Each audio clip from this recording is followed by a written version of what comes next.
वक्त रहा कांग्रेस पार्टी का, मैंने हमेशा कांग्रेस पार्टी का साथ दिया।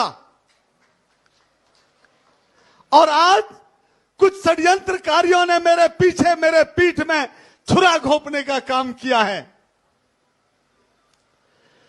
जब पार्टी का बुरा समय चल रहा था, तब भी मैं अकेला खड़ा रहा पूरे जिले के अंदर, और मैं संघर्षों से संघर्ष करता रहा और पार्टी को जीवित रखने का काम किया।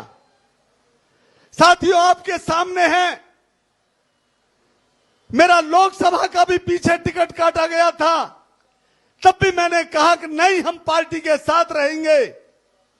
और नहीं तो उस समय कांग्रेस पार्टी को अच्छे अच्छे नेता अलविदा कहकर जा रहे थे और भारतीय जनता पार्टी से चुनाव लड़ रहे थे, लेकिन मैंने फिर भी अपने कदम नहीं पीछे हटाए। मैं फिर भी संघर्ष करता रहा। और आज पिछले, मैं कहता हूं, 15 वर्ष से इस क्षेत्र का कोई घर नहीं जिसकी चौखट पे मैंने माथा नहीं टेका हो।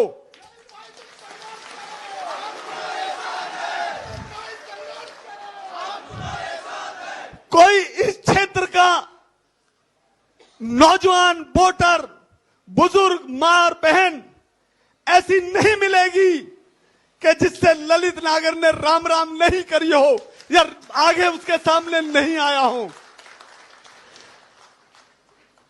मेरे क्षेत्र में मैं ये दावे के साथ कह सकता हूं, मैंने राजनीति नहीं करी, मैंने सामाजिकता निभाई, मैंने भाईचारा निभाया। कोई क्षेत्र के अंदर ये नहीं कह सकता कि ललित नागर ने मेरे पे कोई मुकदमा दर्ज करवाया हो। कोई ये नहीं कह सकता कि ललित नागर ने मेरी तरफ उंगली उठाई हो। मैंने भाईचारा आगे बढ़ाने का काम किया। मैंने और मेरे परिवार ने, मेरे भाइयों ने, आधी रात को भी अगर किसी का फोन आया, हम उसकी मदद के लिए खड़े हो गए। हमारे क्षेत्र में चाहे कोई कमी हो, चाहे कोई सुख हो, दुख हो, ललित नागर वहां नेता के रूप में नहीं, एक भाई के रूप में पौतने में बैठा हुआ मिला वहीं पे। क्या आज मुझे उस चीज की सजा दी जा रही है? आज यहां हवन होना था, मेरा हवन होने से पहले रोक दिया गया।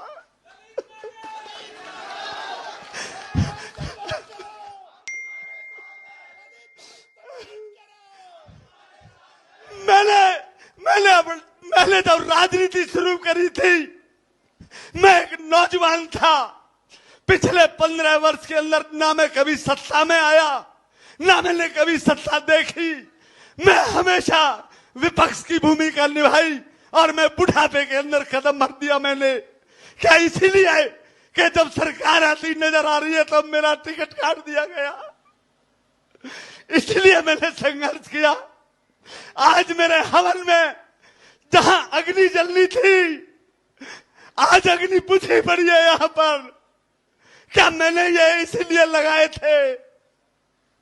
ये बड़े बड़े होर्डिंग, ये बड़े बड़े बाहर होर्डिंग, क्या मैंने 20 गाड़ियां पोस्टर लगा के पिछले कई महीने से घर घर में हाजिरी देने का काम कर रहा था? क्या मैंने इसीलिए वो लगाया?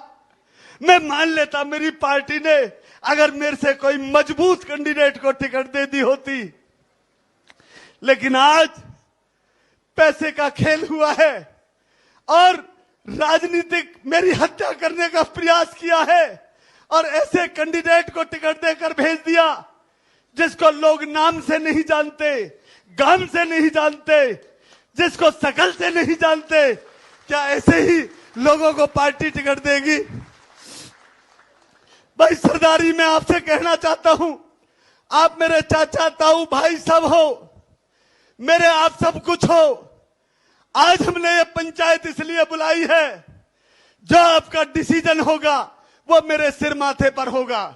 आप ये कहेंगे कि ललित नागर, तूने 20 साल मेहनत करी है और चुपचाप अपने घर के अंदर बैठ जा। मैं हुंकार भी नहीं भरूंगा और मैं चुपचाप घर में बैठ जाऊंगा।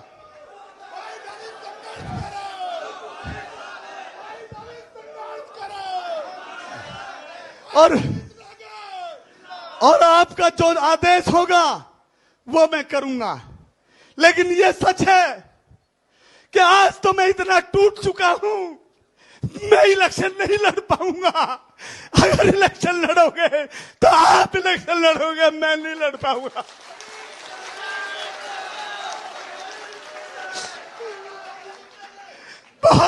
बहुत देर से सुन रहा हूं, बहुत साथियों ने कही है कि भाई इलेक्शन लड़ो, हम तुम्हारे साथ हैं।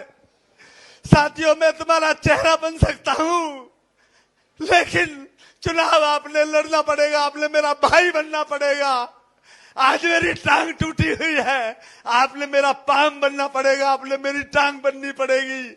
आज आपने मेरा साथ देना पड़ेगा। जब मैंने 15 वर्ष में आपका निरादर नहीं किया, मैं आपको वादा करता हूं कि आने वाले समय में भी आपका कभी निरादर नहीं करूंगा। 84 की बात को हमेशा उठाया है, 84 की बेटा बनकर आपकी बात को ऊंची उठाई।